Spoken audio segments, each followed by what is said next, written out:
ये 5 गुनाह करने वाली औरतों को अपने घर में दाखिल मत होने देना। ये 5 गुनाह करने वाली औरतों से शादी मत करना। अगर ये 5 गुनाह करने वाली औरतें तुम्हारे घर में दाखिल हो गई तो याद रखना तुम तबाह हो जाओगे। घर गुर्बत के दलदल में फंस जाएगा, फिर बच्चे यतीम हो जाएंगे, वो यतीमों की सी जिंदगी गुजारने पर मजबूर हो जाएंगे। तारीख गवाह है कि जिस घर के अंदर ये 5 गुनाह करने वाली औरतों का दाखिला हुआ, उस घर में रहमत के फरिश्ते रूठ गए। आज के इस बयान में मैं आपको उन औरतों की 5 निशानियां बताऊंगा जो 5 निशानियां घरों में परेशानियां लाती, मुसीबतें लाती हैं और घर को बेबरकती की दलदल में फंसा के रख देती। मैं आपको औरतों की वो 5 अलामतें बताऊंगा जिनसे साफ जाहिर होता है कि ये औरतें जिस घर में चली जाएं वहां दौलत नहीं सिर्फ गुर्बत आती है, वहां सुख नहीं आता, वहां सिर्फ दुख आते हैं। 5 निशानियां रखने वाली, 5 अलामात रखने वाली औरत जिस घर के अंदर दाखिल हो जाए, ऐसे घरों में भाई भाई का दुश्मन बन जाता है। वहां माओ से उनके बच्चे छीन लिए जाते हैं, बेटों को मां के खिलाफ भड़काया जाता है। मेरे मोहतरम भाइयों, इन 5 निशानियों को जरूर ध्यान से सुनिएगा और अपने घरों की औरतों पर गौर कीजिएगा कि कहीं ऐसा तो नहीं कि ये निशानियां आपकी बीवी में भी तो नहीं पाई जाती, आपकी बहन के अंदर तो नहीं पाई जाती। अगर वाकई ऐसा है तो देर मत कीजिए, फौरन अपनी बहनों को समझाइए, फिर अपनी बीवियों को समझाइए, सीधी राह दिखाइए, उनकी इस्लाह कीजिए।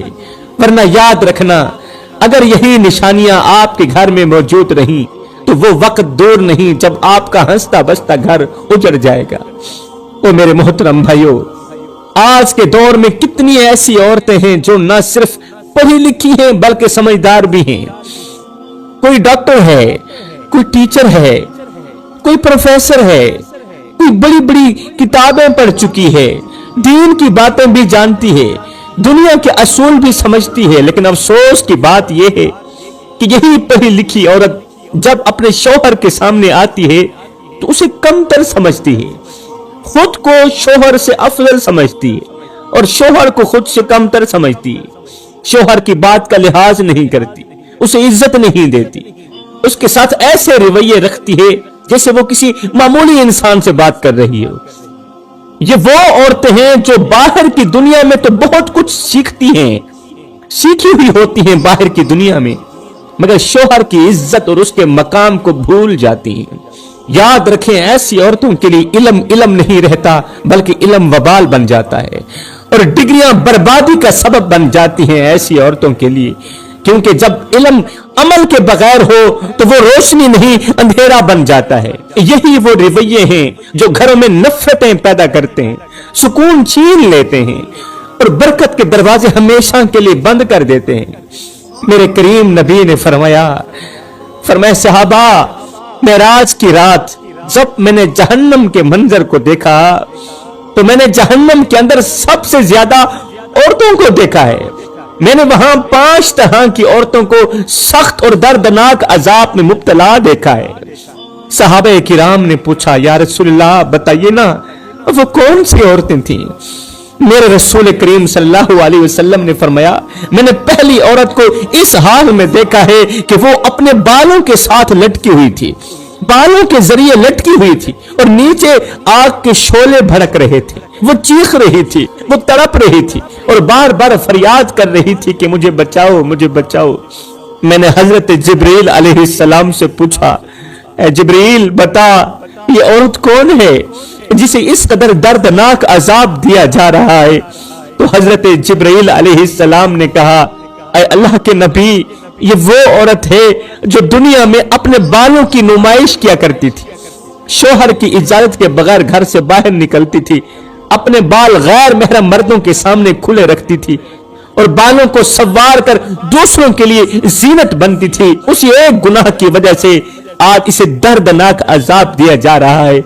मुआज़रत के साथ कहना पड़ रहा है, मुआज़रत के साथ कहना पड़ रहा है कि आज मेरे मुआशरे की कितनी ऐसी औरतें हैं जो अपने बाल सिर्फ इसलिए संवारती हैं कि कोई गैर महरम इन्हें देखे तो तारीफ बयान करे। ये कोई अनपढ़ औरत नहीं है, वो कुरान भी पढ़ चुकी है, वो हदीसें भी जानती है, मगर फिर भी जब आईने के सामने खड़ी होती है तो उसका मकसद खुद को शोहर के लिए संवारना नहीं होता, बल्कि किसी गैर की आंखों में अच्छा लगने का ख्वाब होता है। क्या यही औरत है जिसे शर्म और हया का ताज दिया गया था? क्या यही वो बेटी है जिसके बारे में मेरे रसूल करीम ने फरमाया कि जो बेटियों की इज्जत करे वो जन्नत का हकदार है? और फिर औरत ये भी कहती है कि दुनिया गंदी है। दुनिया पर इल्जाम लगाती है आज की औरत, नौजवानों पर इल्जाम लगाती है आज की औरत कि नौजवान औरतों को बुरी नजर से देखते हैं। नहीं मेरी बहन, दुनिया गंदी नहीं है, दुनिया गंदी नहीं है।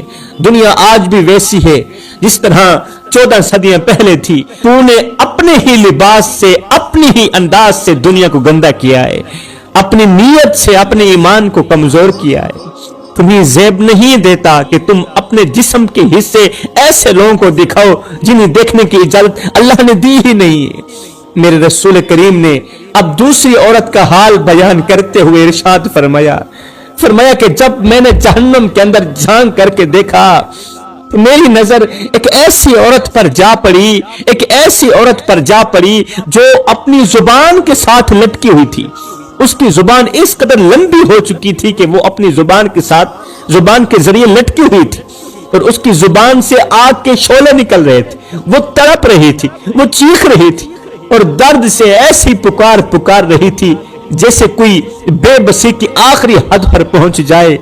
मेरे नबी ने फरमाया, जब मैंने हजरत जिब्राइल अलैहिस्सलाम से उस औरत के इस दर्दनाक रोने की वजह पूछी, इस दर्दनाक अजाब की वजह पूछी, तो हजरत जिब्राइल अलैहिस्सलाम ने अर्ज की, अल्लाह के नबी, ये आपकी उम्मत की वो औरत है जो दुनिया में अपने शोहर के सामने तेज जुबान चलाती थी। ये वो औरत थी जिसके लहजे में सख्ती थी, शोहर के एहसानों को भूल जाती थी, इसी जुबान से शोहर की नाशुक्री करती थी और जरा सी बात पर ऐसे जुमले बोलती थी जो दिल को छलनी कर देते थे। ये औरत सिर्फ शोहर ही का दिल नहीं दुखाती थी बल्कि अपने माँ बाप को भी रुलाती थी, रिश्तेदारों को भी सताती थी और इसी अमल के सबब घरों में नफरतें फैलती थी। याद रखो मेरी इस्लाम की मुकद्दस शहजादियों, जुबान बदन की वो वाहिद चीज है जो बगैर हिलाए भी जख्म दे देती। हाथ का जख्म महीने में ठीक हो जाता है, हाथ का जख्म साल में ठीक हो जाता है, मगर जुबान का जख्म बरसों तक याद रहता है। एक औरत का नरम लहजा टूटे हुए दिलों को जोड़ देता है, मगर यही जुबान अगर सख्त हो जाए, यही लहजा अगर सख्त हो जाए तो हंसते बसते घरों को उजाड़ देता है। मुआजरत के साथ कहना पड़ रहा है कि आज मेरे मुआशरे में कितनी ऐसी औरतें हैं, कितने मर्द हैं, कितने लोग हैं जिन्होंने दूसरों का जीना हराम कर रखा है। छोटी छोटी बातों पर गुस्सा आ जाता है और बर्दाश्त तो जैसे हमारे दिलों से खत्म हो चुकी हो। जरा सी बात अगर दिल को छू जाए तो लोग खुद को खुदा समझ बैठते हैं। जरा सी बात अगर दिल को अच्छी ना लगे तो लड़ाई पर उतर आते हैं। हर शख्स दूसरों को कुचलने के लिए तैयार बैठा है और दिल इतने सख्त हो चुके हैं कि माफी का जज्बा भी मर चुका है। दिल इतने पत्थर बन चुके हैं, बर्दाश्त की ताकत भी मर चुकी है। बात छोटी होती है मगर अना बड़ी होती है, इख्तलाफ मामूली होता है मगर इनको इतना बढ़ा दिया जाता है कि वो नफरतों की शक्ल इख्तियार कर जाते हैं और वो नफरतें गुस्से की आग में बदल जाती हैं। और गुस्सा जब सर पर सवार हो जाए, गुस्सा जब सर पर हावी हो जाए तो फिर ना रिश्ता नजर आता है, ना मोहब्बत नजर आती है और ना ही तो अपने छोटे छोटे बच्चे नजर आते हैं। छोटे छोटे मासूम बच्चे रोते रह जाते हैं, घर की दीवारें चीखती हैं, पर्दे सिसकियां लेने लग जाते हैं और छोटी छोटी बच्चियां बाप के कदमों में हाथ जोड़कर रोती नजर आती है। छोटी सी बेटी अपने नन्हे हाथ बाप के पैरों पर रखती है, रोती हुई आंखों से तोतले जुबान में कहती है, अब्बू मेरी माँ को तलाक मत दो, अपने गुस्से पर कंट्रोल करो, कंट्रोल रखो, मेरी माँ को तलाक मत दो। अगर माँ चली गई तो हम कहां जाएंगे? हमने तो सुना है कि जिनकी माएं चली जाती है ना ان کے بچے یتیموں کی سی زندگی گزارتے ہیں، ان کے بچے پھر دوسروں کے اترے ہوئے کپڑے پہنتے ہیں، ان کے بچے دوسروں کا بچا ہوا کھانا کھاتے ہیں۔ میرے محترم بھائیوں، یہ کہانی صرف ایک گھر کی نہیں، یہ چیخ ہر گلی کی ہے، یہ کہانی ہر گلی کی ہے۔ میاں بیوی کے درمیان ایک معمولی سی بات تھی، اگر وہ دونوں صبر کر لیتے تو وہ بات ختم ہو جاتی، دونوں صبر کر لیتے، ایک دوسرے کی برداشت کر لیتے تو یہ معمولی سی بات ختم ہو جاتی۔ اگر دونوں اپنی زبان روک لیتے تو شاید آج گھر سلامت ہوتا، مگر نہ مرد نے معاف کیا نہ عورت نے جھکنا سیکھا، دونوں نے اپنے غصے کو، اپنی نفرتوں کو اولاد کے سکون پر غالب کر دیا۔ حضرت سیدنا علی المرتضی شیر خدا قدم اللہ وجہ الکریم سے پوچھا گیا کہ اصلی مرد کون ہوتا ہے؟ اصلی مرد کون ہوتا ہے؟ فرمایا جو ہر چھوٹی بڑی بات کو برداشت کرتا ہے، ہر چھوٹے بڑے غصے کو برداشت کرتا ہے، وہی اصلی مرد ہوتا ہے۔ تو میرے محترم بھائیوں، چلتے ہیں ہم اپنے آج کے اصل سبق کی طرف، آج کے اصل موضوع کی طرف۔ آج کا ہمارا موضوع یہ تھا کہ گھر میں مصیبتیں، پریشانیاں اور تباہی لانے والے عورتوں کی 5 نشانیاں کون سی ہیں؟ میرے اسلامی بھائیوں، ہمارے رسول کریم صلی اللہ علیہ وسلم کا فرمان عالی شان ہے کہ گھر کو جنت کے باغوں میں سے باغ بنانے میں عورت کا سب سے بڑا کردار ہوتا ہے۔ وہ عورت جو شوہر کے غم کو اپنا غم سمجھے، شوہر کے بخار کو اپنا بخار سمجھے، اس کی تھکن کو اپنی محبت سے مٹا دے، شوہر کی تھکن کو اپنی محبت سے مٹا دے، اس کی غربت کو اپنی مسکراہٹ سے چھپا دے، وہی عورت ایک غریب مرد کے لیے دنیا کی سب سے بڑی دولت بن جاتی ہے۔ یہ عورت ایک غریب شوہر کے لیے اللہ کا سب سے بڑا انعام ہوتا ہے، جو شوہر کے بخار کو اپنا بخار سمجھتی ہے، جو شوہر کی غربت کو اپنی غربت سمجھتی ہے۔ لیکن اگر یہی عورت بگڑ جائے، پٹڑی سے اتر جائے، خود کو آزاد سمجھنے لگے، زبان دراز ہو جائے، شوہر کو حقیر جاننے لگے اور دل میں انا کا زہر بھر جائے، تو پھر یہی عورت جنت کے ٹکڑے گھر کو جہنم کا ایندھن بنانے میں دیر نہیں کرتی۔ اب بات کرتے ہیں کہ گھر کو غربت کی دلدل میں پھنسانے والی عورت کی پہلی نشانی کون سی ہے؟ پہلی نشانی کیا ہے؟ وہ پہلی نشانی ہے کسی بھی عورت کا اپنے شوہر کے سامنے زبان چلانا۔ یہ پہلی نشانی ہے، یہ پہلی علامت ہے۔ شوہر سے اونچی آواز میں بات کرنا، ایسی عورت جو شوہر کو الفاظوں سے زخمی کرے، زبان سے زخمی کرے، اونچی اونچی آواز میں باتیں کرے، بک بک کرے، وہ صرف دل نہیں توڑتی، وہ گھر کی بنیادیں بھی ہلا کے رکھ دیتی ہیں۔ لہٰذا ایسی عورت سے شادی مت کرنا، یہ سیدنا علی المرتضی شیر خدا کا فرمان ہے۔ ایسی عورت سے شادی مت کرنا اگر تمہیں خبر مل جائے کہ تمہاری جو منگیتر ہے وہ اپنے باپ کو بے عزت کرتی ہے، وہ اپنے بھائیوں کے سامنے زبان چلاتی ہے، وہ اپنی ماں کے سامنے زبان چلاتی ہے، تو رشتہ ٹھکرا دینا۔ ایسی عورت سے شادی مت کرنا، ورنہ یاد رکھنا تم تباہ ہو جاؤ گے، ہمیشہ کے لیے پریشانیوں اور مصیبتوں کی دلدل میں پھنس جاؤ گے۔ میرے رسول کریم صلی اللہ علیہ وآلہ وسلم نے فرمایا، جو عورت اپنی زبان سے شوہر کو تکلیف دیتی ہے، ایسی عورت رب کی ناراضگی میں رہتی ہے ہر وقت۔ ایسی عورت ہر وقت رب کی ناراضگی میں رہتی ہے، اور جس عورت کے اوپر اللہ ناراض ہو جائے، وہ جہاں بھی رہتی ہے شیطان کی گرفت میں رہتی، اور شیطان تو کب سے یہی چاہتا ہے کہ وہ ہنستے بستے گھر کو اجاڑ کر رکھ دے۔ میرے بھائیو، یہ تو ہو گئی پہلی نشانی۔ اب بات کرتے ہیں دوسری نشانی کی، اور وہ دوسری نشانی ہے کہ جب نماز میں دل نہ لگنے لگے، جب نماز میں دل نہ لگنے لگے، جب سجدوں سے دل بھر جائے، تو سمجھ لو تمہارے گھر میں غربت آنے والی ہے۔ اور فرمایا، اگر ایسی عورت تمہارے گھر کے اندر داخل ہو جائے جس کا نماز اور قرآن کے ساتھ کوئی بھی تعلق نہ ہو، بے نمازی عورت اگر تمہارے گھر کے اندر داخل ہو جائے، جس کا دین کے ساتھ دور سے بھی واسطہ نہ ہو، فرمایا جان لو، بلکہ پکا یقین کر لو کہ تمہارے گھر میں بے برکتی آنے والی ہے، تمہارا گھر غربت کے دلدل میں پھنسنے والا ہے۔ اگر تم چاہتے ہو کہ تمہارے گھر میں رزق کا نزول ہو، سکون کا بسیرا ہو اور دعائیں قبول ہو، تو ایسی عورت کا انتخاب کرو، ایسی عورت کا انتخاب کرو جو نماز سے جڑی ہوئی ہو، قرآن سے محبت رکھتی ہو، اور اپنے رب کے آگے جھکنا جانتی ہو۔ کیونکہ جب عورت سجدہ کرتی ہے تو رب اس کے گھر کو اپنی رحمت سے بھر دیتا ہے، حلال رزق سے بھر دیتا ہے۔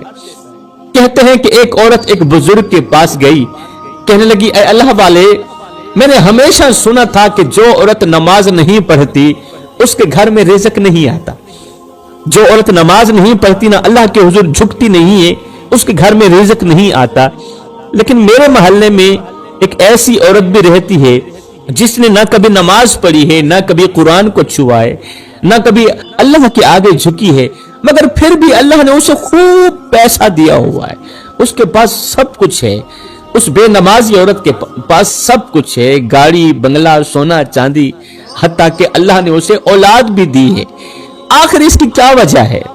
یہ سن کر اس اللہ والے نے مسکرا کر کہا، سر جھکایا، نہایت ہی نرمی سے فرمایا، بیٹی اس سے بڑی تباہی اور کیا ہو سکتی ہے کہ رب نے اسے ناپسند کر دیا ہے، کیونکہ اللہ جس سے محبت کرتا ہے اسے اپنے در پر بلاتا ہے، اسے سجدے میں جھکنے کی توفیق دیتا ہے، اس کے دل کو نماز میں لگا دیتا ہے، قرآن کو اس کی آنکھوں کی روشنی بنا دیتا ہے۔ اللہ جس سے محبت کرتا ہے، اللہ جسے اپنا سمجھتا ہے، جسے پسند کر دیتا ہے، قرآن کو اس کی آنکھوں کی روشنی بنا دیتا ہے، اور جسے رب ناپسند کر دے اس سے نماز کی توفیق بھی چھین لیتا ہے، سجدوں کا ذوق پھر ختم ہو جاتا ہے۔ اللہ جب ناراض ہوتا ہے روٹی بند نہیں کرتا، اللہ جب ناراض ہوتا ہے رزق بند نہیں کرتا، اللہ جب ناراض ہوتا ہے سورج کو حکم نہیں دیتا کہ فلاں شخص میرا نافرمان ہے، تیری کرنیں اس کے آنگن میں نہیں جانی چاہیے، نہ بندے نہ۔ اللہ جب ناراض ہوتا ہے تو سجدوں کی توفیق چھین لیتا ہے، اللہ جب ناراض ہوتا ہے تو من اجڑ جاتا ہے، اور جس بندے کا سرے سے من بھی اجڑ جائے اس کے پلے رہتا ہی کیا ہے؟ حضرت سیدنا امام عالی مقام امام حسین سے پوچھا گیا، حضرت آپ کو جنت عزیز ہے یا نماز عزیز ہے؟ آپ کو جنت عزیز ہے یا نماز عزیز ہے؟ آج کوئی بھی قاری قرآن کی تلاوت کرتا ہے تو مقصد یہی ہوتا ہے اللہ راضی ہو جائے، اور جب اللہ راضی ہو جائے گا تو بدلے میں کیا ملے گا؟ جنت ملے گی۔ کوئی بھی تبلیغی جماعت والا بستر اٹھاتا ہے، اپنا محلہ چھوڑتا ہے، وطن چھوڑتا ہے، شہر گلی، اپنا ضلع، اپنا ملک چھوڑ جاتا ہے، کیوں؟ تبلیغ کروں گا، اللہ راضی ہو جائے گا، اور جب اللہ راضی ہو جائے گا بدلے میں کیا ملے گا؟ بدلے میں انعام ملے گا۔ انعام میں کیا ہوگا؟ انعام میں جنت ہوگی۔ کوئی بھی حافظ قرآن حفظ کرتا ہے، بار بار قرآن کی تلاوت کرتا ہے، قرآن کو اپناتا ہے، کوئی بھی نمازی نماز پڑھتا ہے تو بدلے میں وہ جنت لینا چاہتا ہے۔ کسی بھی نمازی سے پوچھ لو تو وہ کہے گا مجھے جنت زیادہ عزیز ہے، کیونکہ میں نماز پڑھتا ہوں تو صرف جنت حاصل کرنے کے لیے، جنت لینے کے لیے۔ یہی سوال حضرت سیدنا امام علی مقام امام حسین علیہ السلام سے پوچھا گیا، آپ کو جنت عزیز ہے یا نماز عزیز ہے؟ آپ کو جنت عزیز ہے یا نماز عزیز ہے؟ امام علی مقام امام حسین رضی اللہ تعالی عنہ نے فرمایا، مجھے جنت سے کہیں زیادہ نماز عزیز ہے، مجھے جنت سے کہیں زیادہ نماز عزیز ہے، اس لیے کہ جنت میری رضا ہے اور نماز تو میرے سونے رب کی رضا ہے، میں اپنی رضا کو اپنے رب کی رضا پہ قربان کر دیتا ہوں۔ اتنا بڑا پیارا لہجہ ہے میرے رب کے اس فرمان کے اندر۔ میرا اللہ فرماتا ہے، میرے بندے تو لوگوں کے لیے تو وقت نکالتا ہے، کبھی کبھار میں رب کے لیے بھی وقت نکال لیا کر۔ تو لوگوں کے آگے تو ہاتھ پھیلاتا ہے، کبھی کبھار میں رب کے آگے بھی ہاتھ پھیلا لیا کر۔ اور لوگوں کے آگے ہاتھ پھیلاتے ہوئے تجھے شرم نہیں آتی، میں رب کے آگے ہاتھ پھیلاتے ہوئے تو کیوں شرم آتا ہے؟ اللہ فرماتا ہے، میرے بندے تو کرتا وہ ہے جو تو چاہتا ہے، پر ہوتا وہ ہے جو میں رب چاہتا ہوں۔ اے میرے بندے تو وہ کر جو میں چاہتا ہوں، پھر ہوگا وہی جو تو چاہتا ہے۔ ایک بار تو اپنی چاہت کو میں رب کی چاہت پہ قربان کر کے تو دیکھ، ایک بار تو اپنی رضا کو میں رب کی رضا پہ قربان کر کے تو دیکھ، پھر وہ وقت دور نہیں، وہ وقت بالکل بھی قریب ہے۔ اوپر سے آواز آئے گی کہ فَاذْكُرُونِی اذکرکم، میرے بندے اب تو میرا ذکر زمین پہ بیٹھ کے کر، میں تیرا ذکر عرش بریں پہ بیٹھ کے کرتا ہوں۔ تو فرمایا یہ تو ہو گئی دو نشانیاں، اب بات کرتے ہیں تیسری نشانی کی۔ فرمایا تیسری نشانی ہے چغل خوری کرنا، غیبت کرنا۔ جس گھر کے اندر چغل خور عورت رہتی ہے، چغل خور عورت شوہر سے سنتی ہے، اس کی ماں کو سناتی ہے، वहां की सुनकर यहां लगाना, यहां की सुनकर वहां लगाना, मां की सुनकर बेटे को सुनाना, बेटे की सुनकर मां को लगाना, फिर दोनों भाइयों को, मां बेटे को एक दूसरे से हमेशा के लिए जुदा कर देना। यह काम होता है चुगलखोर औरत का। भाई को भाई से अलग कर देती है, भाई को भाई का दुश्मन बना देती है। अल्लाह अकबर। फरमाया ऐसी औरत से शादी मत करना अगर तुम्हें पहले पता चल जाए कि ये चुगलखोर औरत है। फरमाया